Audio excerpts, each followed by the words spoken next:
जय हिंद। आज हम पढ़ेंगे वर्ल्ड मैप में दो महाद्वीप के इम्पोर्टेंट क्वेश्चंस को, जिसमें से एक है ओशिनिया और दूसरा है अंटार्कटिका। इन दोनों महाद्वीप से बनने वाले जो भी इम्पोर्टेंट क्वेश्चंस होंगे उसको हम आज पढ़ने का प्रयास करेंगे। तो चलिए आज का पहला प्रश्न से शुरू करते हैं। आज का पहला प्रश्न है ओशिनिया महाद्वीप से, और ओशिनिया महाद्वीप में सबसे पहले हम देखते हैं कि कितने द्वीप आते हैं। तो ओशिनिया महाद्वीप में 4 द्वीप आते हैं। ये ओशिनिया महाद्वीप जो है 4 द्वीपों का समूह है, जिसमें से पहला है ऑस्ट्रेलिया, दूसरा है मेलानेशिया और तीसरा है माइक्रोनेशिया और चौथा है पोलिनेशिया। तो ये 4 द्वीप समूह मिलकर ऑस्ट्रेलिया, मेलानेशिया, माइक्रोनेशिया तथा पोलिनेशिया 4 द्वीप समूह मिलकर ओशिनिया का निर्माण करता है। इसके अधिकतर द्वीप ज्वालामुखी या मूंगा के बने हुए हैं, मूंगा यानी कि कोरल के बने हुए हैं।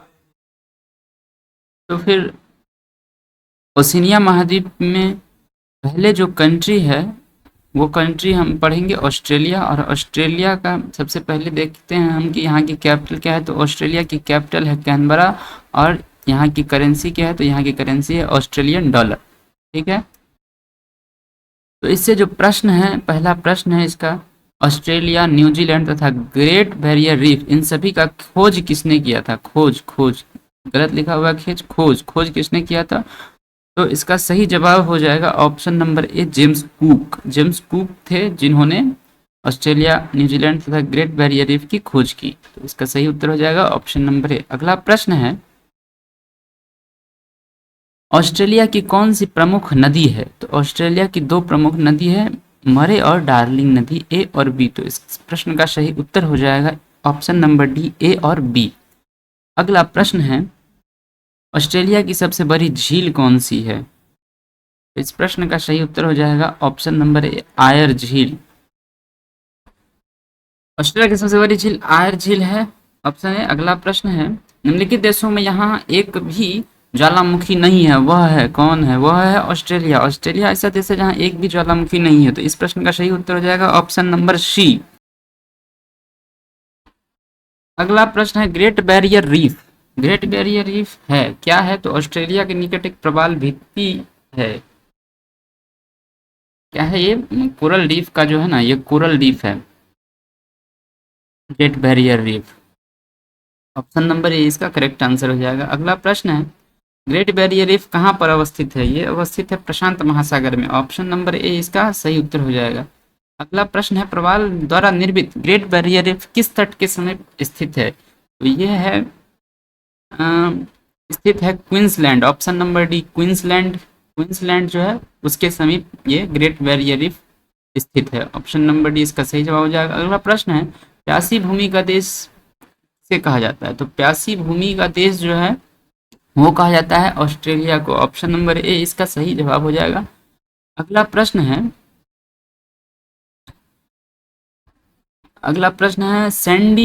ग्रेट सैंडी गिब्सन और विक्टोरिया मरुस्थल कहाँ है। तो ये मरुस्थल ऑस्ट्रेलिया में ही है। तो इस प्रश्न का सही जवाब हो जाएगा ऑप्शन नंबर सी।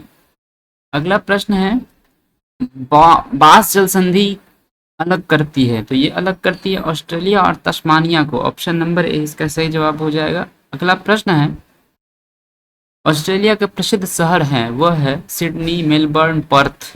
तो इसमें से जितने भी शहर है ए, बी, सी, तीनों जो है सो ऑस्ट्रेलिया के प्रमुख प्रसिद्ध शहर हैं। तो इसका सही उत्तर हो जाएगा ऑप्शन नंबर डी, उपयुक्त सभी। अगला प्रश्न है, भूगोल की खाड़ी है। तो कहाँ पे है भूगोल की खाड़ी। तो ये है ऑस्ट्रेलिया में।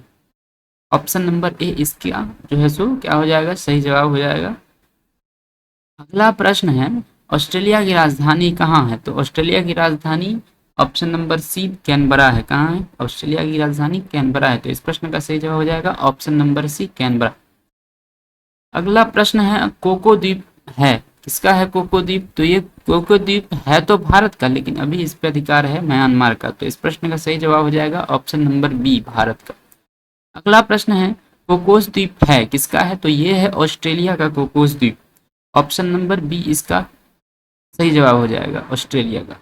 अगला प्रश्न है, टॉरस जल संधि अलग करती है। तो टॉरस जल संधि अलग करती है ऑस्ट्रेलिया और पापुआ न्यू गिनिया को, है ना। नहीं सर, ऑस्ट्रेलिया और पापुआ न्यू गिनिया को टॉरस जल संधि अलग करती है। तो टॉरस जल संधि किस किस को अलग करती है, ऑस्ट्रेलिया और पापुआ न्यू गिनिया, जो कि ओशिनिया का ही कंट्री है। उसको अलग करती है। अगला प्रश्न है पपुआ न्यू गिनी का राजधानी कहाँ है? तो पपुआ न्यू गिनी का राजधानी है ऑप्शन नंबर ए लिखा हुआ पोर्ट मोरेस्बी। पोर्ट मोरेस्बी कहाँ क्या है? तो पपुआ न्यू गिनिया का राजधानी है, कैपिटल है। ऑप्शन नंबर ए इसका सही जवाब हो जाएगा। अगला प्रश्न है प्रशांत महासागर का प्रवेश द्वार किसे कहा जाता है?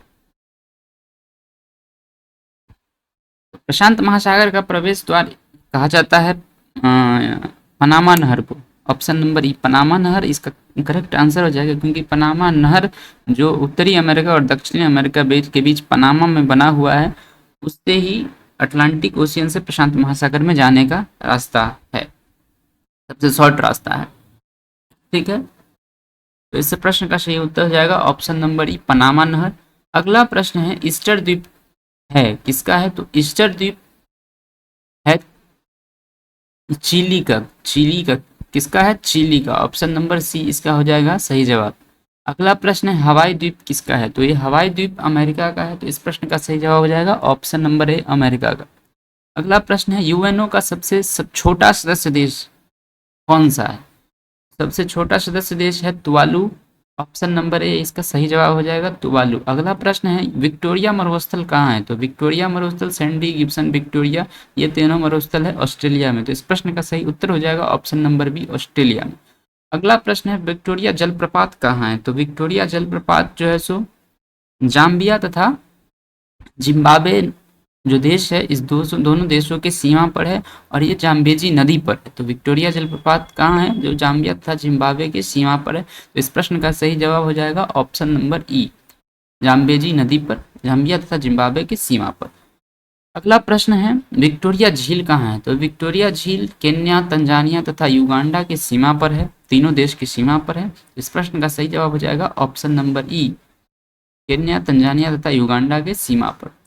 अगला प्रश्न है ग्रेट डिवाइडिंग पर्वत कहाँ अवस्थित है? तो ग्रेट डिवाइडिंग पर्वत अवस्थित है आपको ऑस्ट्रेलिया में। ग्रेट डिवाइडिंग रिज कहाँ है? ऑस्ट्रेलिया में है, तो इस प्रश्न का सही जवाब हो जाएगा ऑप्शन नंबर ए ऑस्ट्रेलिया। अगला प्रश्न है समुद्र के किनारे चंद्राकार आकृति को कहा जाता है? तो समुद्र के किनारे चंद्राकार आकृति में जब समुद्र का जल प्रवेश करता है तो उसको हम लोग कहते हैं बाइट, तो इस प्रश्न का सही जवाब हो जाएगा ऑप्शन नंबर बी बाइट।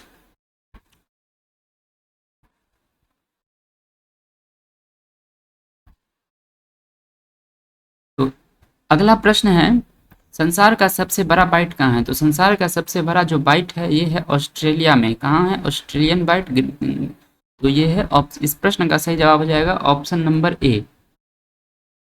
अगला प्रश्न है ग्रेट ऑस्ट्रेलियन बाइट कहाँ है? तो यही ग्रेट ऑस्ट्रेलियन बाइट है, ये है ऑस्ट्रेलिया में, तो इस प्रश्न का सही उत्तर हो जाएगा ऑप्शन नंबर ए ऑस्ट्रेलिया। अगला प्रश्न है विश्व का सबसे छोटा महाद्वीप कौन सा है? तो विश्व का सबसे छोटा जो महाद्वीप है ये ओशिनिया महाद्वीप है, क्योंकि सबसे बड़ा महाद्वीप एशिया है और सबसे छोटा ओशिनिया है। अगर क्रम के अनुसार देखें तो सबसे बड़ा एशिया, उसके बाद एशिया, अफ्रीका, उत्तरी अमेरिका, दक्षिणी अमेरिका, अंटार्कटिका, यूरोप और ओशिनिया है। तो एशिया, अफ्रीका, उत्तरी अमेरिका, दक्षिणी अमेरिका, अंटार्कटिका, यूरोप और ओशिनिया।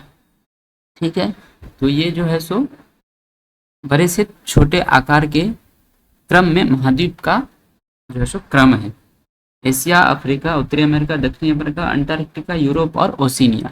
इस प्रश्न का सही जवाब हो जाएगा विश्व सबका सबसे छोटा महाद्वीप हो जाएगा ओशिनिया। इस प्रश्न का सही जवाब हो जाएगा ऑप्शन नंबर ई। अगला प्रश्न है ग्रेट आर्टिजन बेसिन किस देश में अवस्थित है? तो ये अवस्थित है ऑस्ट्रेलिया में, तो इस प्रश्न का सही उत्तर हो जाएगा ऑप्शन नंबर ए ऑस्ट्रेलिया। अगला प्रश्न है ऑस्ट्रेलिया में कौन सा घास का मैदान मिलता है? तो ऑस्ट्रेलिया में डाउन्स मिलता है। कौन सा घास मिलता है? डाउन्स ग्रास है, जो ये ग्रासलैंड में मिलते हैं, तो इस प्रश्न का सही जवाब हो जाएगा ऑप्शन नंबर ए। अगला प्रश्न है सुबा किसकी राजधानी है? तो सुबा राजधानी है फिजी की, जो कि ओशिनिया महाद्वीप की एक कंट्री है, तो इस प्रश्न का सही जवाब हो जाएगा ऑप्शन नंबर ए फिजी। अगला प्रश्न है कौन सा देश अंतर्राष्ट्रीय तिथि रेखा के पूर्व में स्थित है? तो अंतर्राष्ट्रीय तिथि रेखा के पूर्व में स्थित देश किरिबाती, फिजी, तुवालू या सोलोमन, इसमें से कोई नहीं है, तो इस प्रश्न का सही जवाब हो जाएगा यहाँ पे ऑप्शन नंबर इनमें से कोई नहीं, क्योंकि यहाँ पे जितने भी देश हैं ये अंतर्राष्ट्रीय तिथि रेखा के पश्चिम वाले देश हैं। ठीक है, तो अगला प्रश्न है, मुरे तथा डार्लिंग नदी किस देश में बहती है? तो ये मुरे और डार्लिंग नदी बहती है ऑस्ट्रेलिया में। तो इस प्रश्न का सही जवाब हो जाएगा ऑप्शन नंबर बी, ऑस्ट्रेलिया। अगला प्रश्न है, ईरी झील किस देश में है? तो ये ईरी झील कनाडा और अमेरिका के सीमा पर है। तो इस प्रश्न का सही जवाब हो जाएगा option number B, Canada America. अगला प्रश्न है, जैसे हमने पढ़ा था कि ओशिनिया महाद्वीप 4 द्वीप समूह से मिलकर बना हुआ है, जिसमें से ऑस्ट्रेलिया, माइक्रोनेशिया, मेलानेशिया तथा पोलिनेशिया है। तो अब पढ़ते हैं माइक्रोनेशिया के बारे में। तो माइक्रोनेशिया जो है सो ओशिनिया का सबसे उत्तरी भाग है, और यहाँ और ये जो माइक्रोनेशिया है, माइक्रोनेशिया ओशिनिया का सबसे उत्तरी भाग है, और यहाँ पे जो मार्शल द्वीप है इस पर यूएसए का अधिकार है। किसका अधिकार है? यूएसए का, यूनाइटेड स्टेट्स ऑफ अमेरिका का अधिकार है। गुआम है, इस पे भी यूएसए का अधिकार है। अगला है मेलानेशिया। तो मेलानेशिया में जो मेलानेशियन सागर है, ये प्रशांत महासागर का ही एक सीमांत सागर है, तो मेलानेशियन सागर। अगला है कि कैलिडोनिया, फिजी, बानुआतू, सोलोमन तथा न्यू गिनी, ये सारे जो देश हैं ये सब आते हैं मेलानेशिया के अंतर्गत। ठीक है। अगला है पोलिनेशिया। तो इनमें निम्नलिखित द्वीप है न्यूजीलैंड, टोंगा, तुवालू, हवाई द्वीप, ईस्टर द्वीप, होनोलुलु। ये जितने द्वीप है न्यूजीलैंड, टोंगा, तुवालू, तुवालू, हवाई द्वीप, ईस्टर द्वीप, होनोलुलु, ये सारे द्वीप आते हैं किसमें? पोलिनेशिया के अंतर्गत। तो चलिए इसमें पहला प्रश्न देखते हैं। तो पहला प्रश्न है इसका कि पर्ल हार्बर किस देश की नौसेना का अड्डा है? तो पर्ल हार्बर जो है सो किस देश का नौसेना का अड्डा है? पर्ल हार्बर में यूएसए का। तो इसका सही जवाब हो जाएगा ऑप्शन नंबर ए, यूएसए। अगला प्रश्न है, पोलिनेशिया, मेलानेशिया तथा माइक्रोनेशिया के किस दिशा में है? पोलिनेशिया, मेलानेशिया तथा माइक्रोनेशिया के किस दिशा में है? तो पोलिनेशिया जो मेलानेशिया और माइक्रोनेशिया है इसके पूरब में है। तो इसका सही जवाब हो जाएगा ऑप्शन नंबर ए, पूरब। अगला प्रश्न हो जाएगा, अगला प्रश्न है न्यूजीलैंड से। तो न्यूजीलैंड की का सबसे पहले कैपिटल देखते हैं। तो न्यूजीलैंड का कैपिटल है वेलिंगटन, और इसका जो करेंसी है वो है न्यूजीलैंड डॉलर। तो इसका प्रथम प्रश्न है, दक्षिण आल्प्स पर्वत यानी साउथर्न आल्प्स कहाँ है? तो ये है न्यूजीलैंड में। ऑप्शन नंबर बी इसका सही जवाब हो जाएगा। अगला प्रश्न है, आल्प्स पर्वत कहाँ है? तो आल्प्स पर्वत और दक्षिणी आल्प, साउदर्न आल्प्स, ये बड़ा फर्क है। ये आल्प्स पर्वत ये है यूरोप में है। यूरोप में इटली, स्विट्जरलैंड, फ्रांस, जर्मनी, ये सब में फैला हुआ है आल्प्स पर्वत। तो इसका सही जवाब हो जाएगा ऑप्शन नंबर ई, यूरोप में। अगला प्रश्न है, न्यूजीलैंड की राजधानी वेलिंगटन जो है, वेलिंगटन है जो है कहाँ है? ये दक्षिणी न्यूजीलैंड में है कि उत्तरी न्यूजीलैंड में? इस प्रश्न का सही जवाब हो जाएगा ऑप्शन नंबर बी, उत्तरी न्यूजीलैंड। न्यूजीलैंड के उत्तरी न्यूजीलैंड पे इसकी राजधानी वेलिंगटन है। अगला प्रश्न है, कूक जल संधि अलग करती है। तो ये कूक जल संधि जो है सो अलग करती है किस किस को? तो उत्तरी न्यूजीलैंड और दक्षिणी न्यूजीलैंड। तो इस प्रश्न का सही जवाब हो जाएगा ऑप्शन नंबर डी, उत्तरी न्यूजीलैंड और दक्षिणी न्यूजीलैंड। अगला प्रश्न है, वेलिंगटन किसकी राजधानी है? तो वेलिंगटन किसकी राजधानी है? न्यूजीलैंड की राजधानी है। तो इस प्रश्न का सही उत्तर हो जाएगा ऑप्शन नंबर ए, न्यूजीलैंड। अगला प्रश्न है, वेलिंगटन कॉलेज कहाँ स्थित है? ये भी वेलिंगटन कॉलेज जो कि बहुत ही रिनॉन्ड स्कूल है, यह है न्यूजीलैंड में। ऑप्शन नंबर बी इसका सही जवाब हो जाएगा। अगला सवाल है, न्यूजीलैंड के नॉर्थ यानी कि उत्तरी समुद्री तट को क्या कहा जाता है? तो न्यूजीलैंड के उत्तरी समुद्री तट को कोरोमंडल तट कहा जाता है। ठीक है। तो इस प्रश्न का सही जवाब हो जाएगा ऑप्शन नंबर ए। अगला प्रश्न है, कोरोमंडल तट कहाँ है? तो कोरोमंडल तट जो है सो है न्यूजीलैंड में। कहाँ कहाँ है? यह है सॉरी ऑस्ट्रेलिया में है। कोरोमंडल तट कहाँ है? न्यूजीलैंड के उत्तरी समुद्री तट को क्या कहा जाता है? कोरोमंडल तट। तो कोरोमंडल तट है कहाँ? तो ये है ऑस्ट्रेलिया में। पिछला प्रश्न था कि न्यूजीलैंड के उत्तरी तट को क्या कहा जाता है? कोरोमंडल तट कहा जाता है। तो ये प्रश्न है कोरोमंडल तट कहाँ है? तो ये भी इसका भी सही जवाब न्यूजीलैंड ही होगा, क्योंकि न्यूजीलैंड के ही उत्तरी तट को क्या कहा जाता है? कोरोमंडल तट कहा जाता है। तो इस प्रश्न का सही जवाब हो जाएगा ऑप्शन नंबर बी। यहाँ पे जो ऑप्शन नंबर सी हो जाएगा सही जवाब। न्यूजीलैंड ऑप्शन जो बी लगा हुआ है ये गलत है। इसका सही जवाब हो जाएगा ऑप्शन नंबर सी। ठीक है। क्या हो जाएगा, ऑप्शन नंबर सी इसका सही जवाब हो जाएगा। ये जो है सो गलत है, ये क्या है, गलत है, गलती से टिक लग गया। अगला प्रश्न है कोरोमंडल तट कहाँ है, तो ये भारत के बारे में पूछ रहा है, तो भारत के बारे में कोरोमंडल तट जो है सो तमिलनाडु में, कहाँ है, तमिलनाडु में, तो इस प्रश्न का सही जवाब हो जाएगा ऑप्शन नंबर बी। अगला प्रश्न है कोलंबिया का पठार अवस्थित है, कोलंबिया का पठार अवस्थित है यूएसए में, ऑप्शन नंबर ए इसका सही जवाब हो जाएगा। अगला प्रश्न है अंटार्कटिका महाद्वीप से, तो अंटार्कटिका महाद्वीप इसको विज्ञान को समर्पित महाद्वीप भी कहा जाता है, क्योंकि यहाँ पे लोग या तो रिसर्च करने ही जाते हैं, रहने तो कोई जा नहीं सकता, क्योंकि यहाँ पे बहुत माइनस में टेम्परेचर रहता है। तो इसका अब सबसे पहला प्रश्न है कि निम्नलिखित महाद्वीपों में श्वेत तथा गतिशील महाद्वीप किसे कहते हैं, तो इसे ये कहते हैं अंटार्कटिका को, तो इस प्रश्न का सही जवाब हो जाएगा ऑप्शन नंबर डी।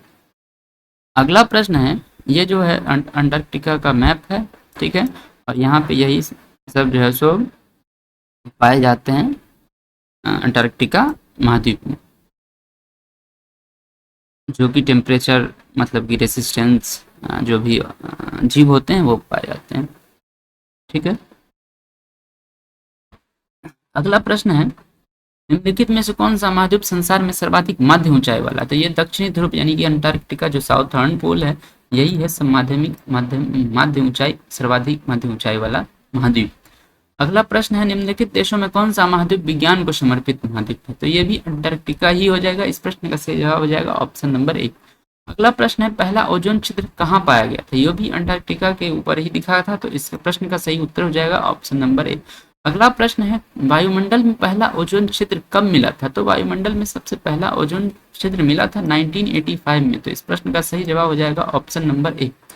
अगला प्रश्न है ओजोन परत की मोटाई मापा जाता है, तो ओजोन परत की मोटाई मापा जाता है डॉप्सन में, किसमें, डॉप्सन में, तो इस प्रश्न का सही जवाब हो जाएगा ऑप्शन नंबर ए डॉप्सन। अगला प्रश्न है वायुमंडल में दूसरा ओजोन छिद्र कहाँ दिखा था, ये भी दिखा था अंटार्कटिका के ऊपर ही, तो इस प्रश्न का उत्तर हो जाएगा, सही उत्तर हो जाएगा ऑप्शन नंबर बी अंटार्कटिका।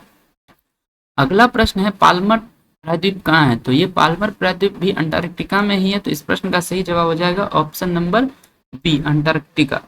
अगला प्रश्न है माउंट इरेबस ज्वालामुखी कहाँ अवस्थित है, तो ये जो माउंट इरेबस है ये भी अवस्थित है अंटार्कटिका में, ये ज्वालामुखी है अंटार्कटिका में, तो ऑप्शन नंबर बी इसका सही जवाब हो जाएगा। अगला प्रश्न है विश्व का सबसे ठंडा -95 डिग्री सेल्सियस वाला स्थान कहाँ है, तो ये भी वॉस्टॉक है, कौन सा स्थान कौन है, तो ये वॉस्टॉक है, यहाँ पे रूस का रिसर्च सेंटर है, ये ऑप्शन नंबर बी इसका सही जवाब हो जाएगा, ठीक है। अगला प्रश्न है